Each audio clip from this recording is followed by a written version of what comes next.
Pengertian ancaman non-militer. Ancaman non-militer adalah jenis ancaman yang tidak melibatkan kekuatan senjata, namun jika dibiarkan tidak terkendali, dapat menimbulkan dampak serius terhadap keamanan dan keselamatan suatu negara. Ancaman ini mencakup beberapa dimensi yang melibatkan ideologi, politik, ekonomi, sosial budaya, teknologi, dan informasi, serta keselamatan umum. Bentuk ancaman non-militer. Ancaman non-militer dapat dibagi menjadi beberapa bentuk utama. Ancaman berdimensi ideologi. Perubahan dalam politik internasional telah mengubah lanskap ideologi, meskipun paham komunis telah kehilangan popularitas. Ancaman berbasis ideologi tetap relevan. Ancaman ini dapat muncul dalam bentuk penetrasi nilai-nilai seperti kebebasan atau liberalisme, yang mungkin memicu disintegrasi bangsa. Ancaman berdimensi politik. Politik memiliki peran kunci dalam menggerakkan perang. Ancaman politik dapat menggoyahkan rezim pemerintahan dan bahkan menghancurkan sebuah negara. Intervensi internasional melalui politik, seperti hak asasi manusia, demokratisasi, dan penanganan lingkungan hidup, dapat menjadi ancaman potensial. Ancaman berdimensi ekonomi. Ekonomi memegang peranan penting dalam pertahanan negara. Ancaman ekonomi dapat bersifat internal seperti inflasi, pengangguran, dan ketidakpastian sistem ekonomi, maupun eksternal seperti ketergantungan terhadap pihak asing dan ketidakmampuan menghadapi globalisasi. Ancaman berdimensi sosial budaya. Ancaman sosial budaya melibatkan isu-isu seperti kemiskinan, kebodohan, keterbelakangan, dan ketidakadilan. Ini dapat memicu konflik vertikal antara pemerintah pusat dan daerah, serta konflik horizontal seperti suku, agama, ras, dan golongan, atau biasa disingkat dengan SARA. Ancaman berdimensi teknologi dan informasi.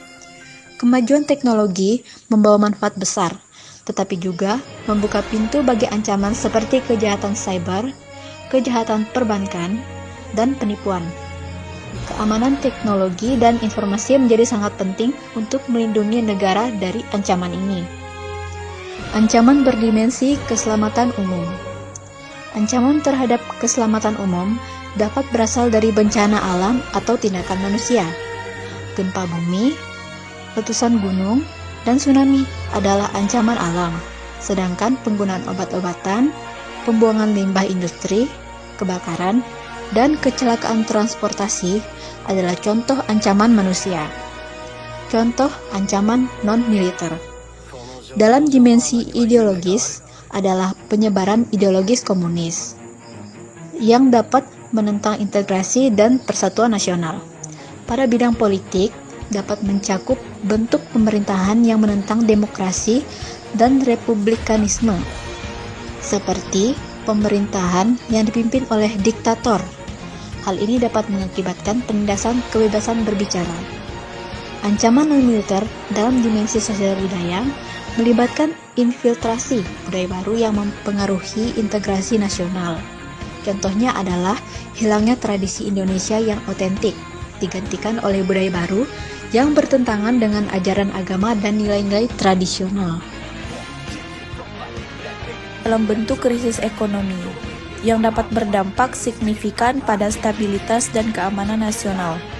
Ancaman teknologi dan informasi meliputi kejahatan siber, penipuan perbankan, dan bentuk kejahatan lain yang terkait dengan teknologi dan informasi yang dapat mengganggu stabilitas dan keamanan suatu negara. Ancaman sosial dan budaya dapat muncul dari masalah seperti kemiskinan, ketidaktahuan, keterbelakangan, dan ketidakadilan, yang dapat menyebabkan konflik vertikal antara pemerintah pusat dan daerah, serta konflik horizontal berdasarkan etnis, agama, ras, dan kelompok sosial. Ancaman kesehatan dapat mencakup penyalahgunaan obat-obatan atau narkoba, yang merupakan risiko signifikan bagi kesehatan dan keselamatan masyarakat. Dalam Undang-Undang Nomor 3 Tahun 2002, ancaman adalah setiap usaha dan kegiatan baik dari dalam negeri maupun luar negeri yang dinilai membahayakan kedaulatan negara, keutuhan wilayah negara, dan keselamatan segenap bangsa. Dalam buku Prosiding Kongres Pancasila 6 tahun 2014, Pemerintah Indonesia melalui Buku Putih Pertahanan tahun 2008 mengklasifikasi ancaman menjadi dua aspek, yaitu ancaman militer dan non-militer. Departemen Pertahanan Republik Indonesia mendefinisikan ancaman non-militer merupakan golongan ancaman pertahanan yang sifatnya tidak secara langsung mengancam kedaulatan, keutuhan, dan keselamatan bangsa. Namun, risiko dari ancaman non-militer dapat berimplikasi mengganggu stabilitas nasional. Hal ini tidak hanya menghambat pembangunan nasional, tetapi dapat berkembang menjadi permasalahan kompleks yang mengancam kredibilitas pemerintah dari eksistensi bangsa. Contoh ancaman non-militer apa saja sih? Wujud dari ancaman non-militer ini sangat beragam, mulai dari perampokan, penyeludupan, dan perdagangan narkoba, imigran gelap, hingga pencurian kekayaan alam dan artefak sejarah. Apakah korupsi termasuk ancaman non-militer? Latar belakang korupsi merupakan salah satu ancaman non-militer di bidang politik. Korup adalah buruk, rusak, busuk. Arti lain korup adalah suka memakai barang atau uang yang dipercayakan kepadanya dapat disogok memakai kekuasaannya untuk kepentingan pribadi. Apa saja contoh ancaman dari dalam negeri?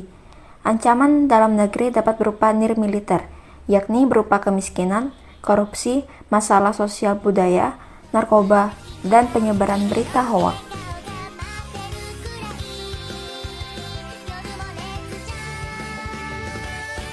Hime hime